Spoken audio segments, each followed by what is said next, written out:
The Textbook.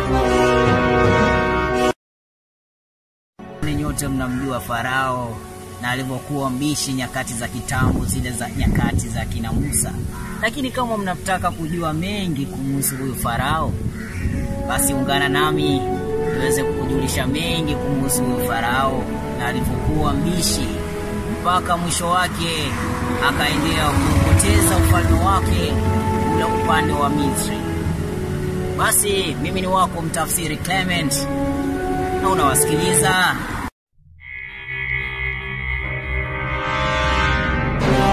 The Textbook.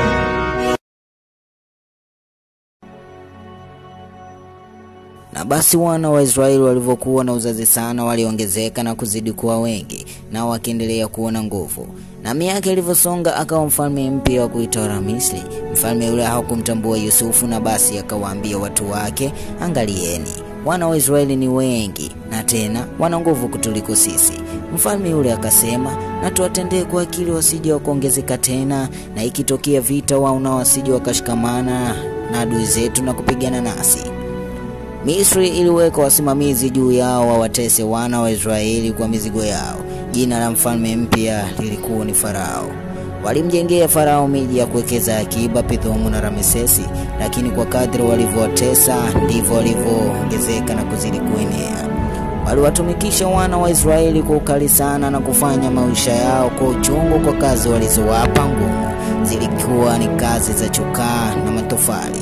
Kisha mfalme wa Misri akasema, na wazalisha wanawake wa Kiebrania, ambaye mojawapo jina lake lilikuwa ni Shifra na wapili Pau. Akasema, mtakapo wazalisha wanawake wa Kiebrania, na basi mtoto yoyote wa kiume atakayezaliwa na auawe, na wa kike na aishi. Lakini wale wazalisha walikuwa ni wacha Mungu, kwa hivyo walikatana na amri zake mfalme wa Misri, na badala yake wakaamua kuwahifadhi wale watoto wa kiume na kuwa hai. Baada ya siku kadhaa, mfalme wa Misri alifikishwa habari zile, na akaagiza wale wazalisha waweze kuitwa mbele yake mara moja na kuwauliza, kwa nini kufanya jambo hilo? Kwa nini kuwahifadhi watoto wale wa kiume na kuwa hai? Wakawa na ujasiri na kumwambia Farao, ni kwa sababu wale wanawake wa Kiebrania si kama wanawake wa Kimisri, kwa kuwa wao huzaa kabla hata mzalisha kuwafikiria. Mungu akawatenda mema wale wazalisha, na wakaongezeka na kuzidi kuwa wengi. Ilikuwa ni kwa sababu wale wazalisha walikuwa ni wacha Mungu, kwa hivyo Mungu akawasimamishia milango. Kisha huyo Farao akaagiza watu wake akisema, kila mtoto wa kiume atakayezaliwa upande wa Misri na basi atupwe mtoni. Basi siku hiyo ndio binti Farao alipokuwa akiogelea pale mtoni, na vijakazi wake wakielekea pale kando ya mto. Naye binti mfalme alipokuwa akiogelea akakiona kile kisafina pale kando ya majani pale mtoni, basi akamtuma kijakazi wake kwenda kumletea kisafina kile. Basi umbu lake mtoto akamuuliza binti Farao, je, nikamuite mwanamke katika wanawake wa Kiebrania aje akunyonyeshe? Binti mfalme akampatia ruhusa kijana yule kwenda kumuita mwanamke katika wanawake wa Kiebrania. Mtoto yule alipopatiwa ruhusa ya kwenda kumuita mwanamke katika wanawake wa Kiebrania, basi akakimbia mbio sana na kumuita mama yake mlezi, yani mama yake mtoto yule. Mtoto yule alizidi kuwa, na baadaye mwanamke yule akamrejesha kwa binti Farao, na akawa mwanawe na kumuita jina lake mtoto yule Musa. Kisha akasema, ni kwa sababu nalimtoa majini. Hata siku zile Musa alizidi kuwa mtu mzima, alitoka kwenda kuwatafuta ndugu zake. Ndipo alipotazama mizigo yao, akamuona Misri mmoja akimpiga mmojawapo wa ndugu zake. Basi akatazama huku na kule, na alipoona kwamba hapakuona mtu yoyote, akampiga Misri yule na kumficha mchangani. Kisha akatoka siku ya pili na kuwatazama watu wawili wa Ibrania waliokuwa wakipigana. Kisha akajongelea pale karibu na kumuuliza yule aliyekuwa akimdhulumu mwenzake, mbona umdhulumu mwenzio? Mmojawapo wa wale Waebrania akasimama na kumuuliza Musa, ndiye nani aliyekuweka juu yetu na kufanya maamuzi dhidi yetu? Na basi akasimama tena na kumuuliza tena, je, pia mimi utaniua kama vile ulivyomuua Misri yule na kumficha mchangani? Kwa jambo hilo likamshtua sana Musa, na kisha akasema kindani, kumbe siri ile imeshajulikana. Na basi nimeingia matatani. Kwa jambo hilo akaogopa sana.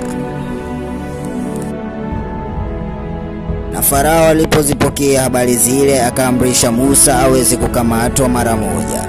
Bwana we, Musa kaingia matatani. Lakini Musa maskini akakimbilia mbele zake Farao na kukimbilia kwenye nchi ya Midiani na kuketi karibu na kisima kimoja. Kule Midiani kulikuwa na kuhani mmoja aliyekuwa na mabinti 7. Mabinti wale walipitia pale kwenda kuteka maji ili waweze kujaza birika zao na kunywesha kundi la baba yao.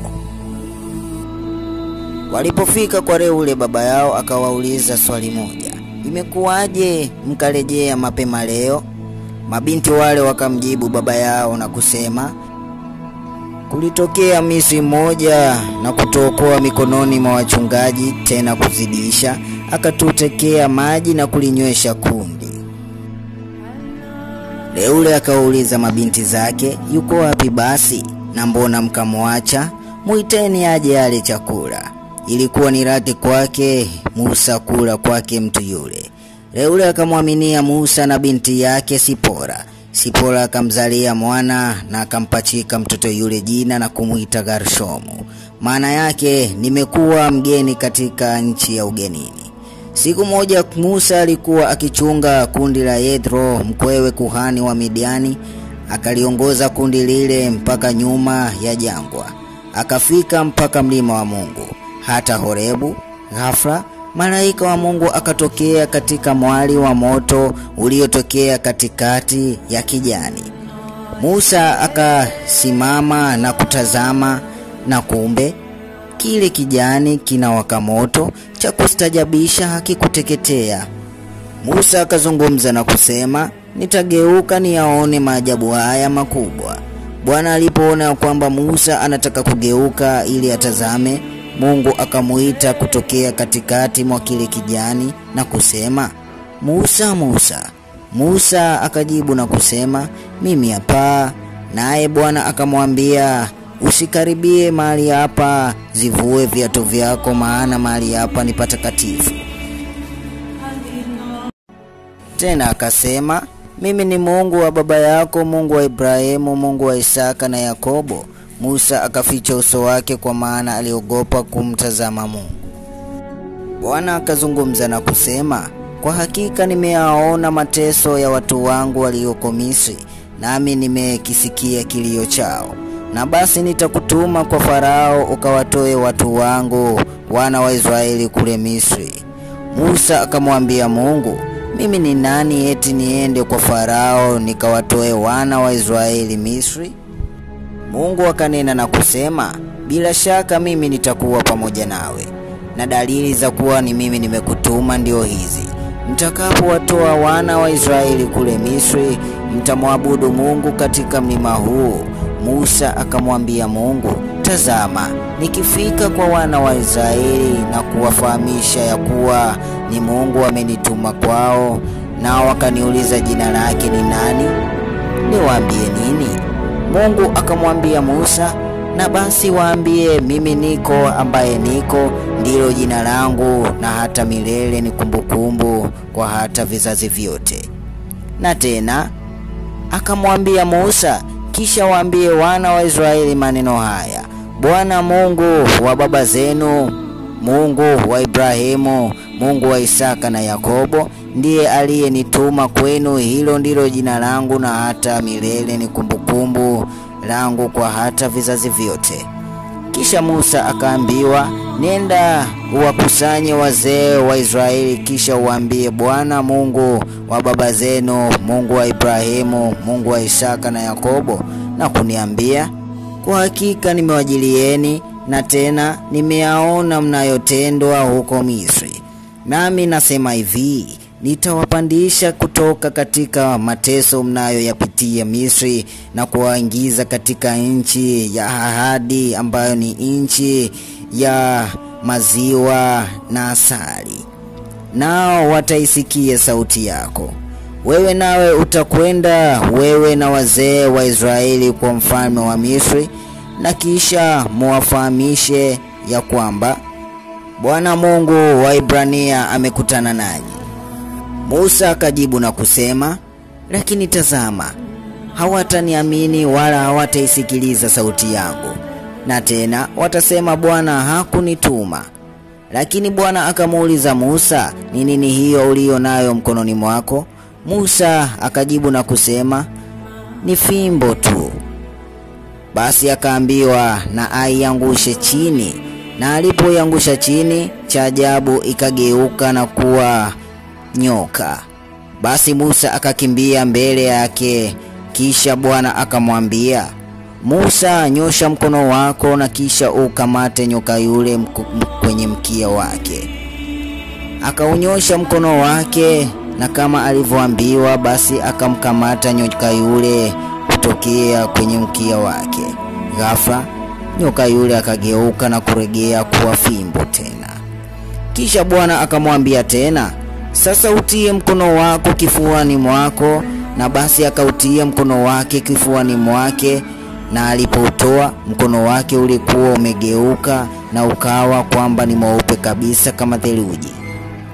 Kisha Musa akanena na kusema, Bwana, Bwana, mimi si mnenaji tokea zamani, kwa maana mimi si mwepesi wa kusema, ulimi wangu ni mzito.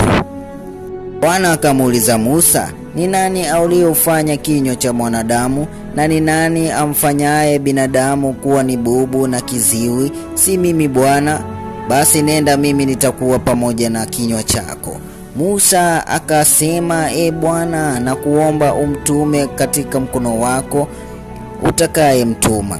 Hasira za Bwana zikawa juu ya Musa, akasema, je, hayuko Haruni ndugu yako Mlawi? Najua ya kwamba yeye huzungumza vizuri sana. Tuache hayo. Tazama, anakuja kukulaki, na atakapofika atafurahia sana. Nawe utasema naye na kuyatia maneno yako kinywani mwake, nami nitakuwa pamoja na kinywa chake. Naye atakuwa msemaji wako kwa watu, na bado atakuwa mfano wa kinywa chako. Musa akaenda kwa Yethro mkwewe na kumwambia, nipe ruhusa niende na kusihi, nikawarudie ndugu zangu walioko Misri. Yethro akamwambia Musa, nenda kwa amani. Kisha Bwana akamwambia Musa, utakapofika Misri, kazifanye ajabu zote nilizozitia mikononi mwako mbele yake Farao. Lakini nitaufanya moyo wake Farao kuwa mgumu, na hata wapa ruhusa wana wa Israeli kwenda zao. Musa akamwambia Haruni maneno yote ya Bwana ambayo alituma kwenda nayo, na ishara zote alizomwagiza. Baadaye Musa na Haruni wakaenda wakamwambia Farao ya kuwa Mungu wa Israeli asema, wape watu wangu ruhusa waende. Farao akasema, Bwana ni nani ili eti nisikilize sauti yake? Na kuwapa wana wa Israeli ruhusa eti waende zao? Mimi simjui Bwana, wala sitawapa wana wa Israeli ruhusa kwenda zao. Wakamwambia ya kuwa Mungu wa Ibrania amekutana nasi. Twakuomba utupe ruhusa tuianze safari siku 3 jangwani. Farao akazungumza na kusema, nyinyi Musa na Haruni, mbona muachishe wenzenu kazi zao? Nendeni zenu kwa mizigo yenu. Kisha Farao akasema, tazameni, watu wa nchi hii ni wengi, eti niwapunzishe? Siku ile ile Farao akaamrisha wasimamizi wa watu na wanyapara wao, akisema, msiwape wana wa Israeli majani ya kufanyia matofali kama mlivyozoea kufanya hapo zamani.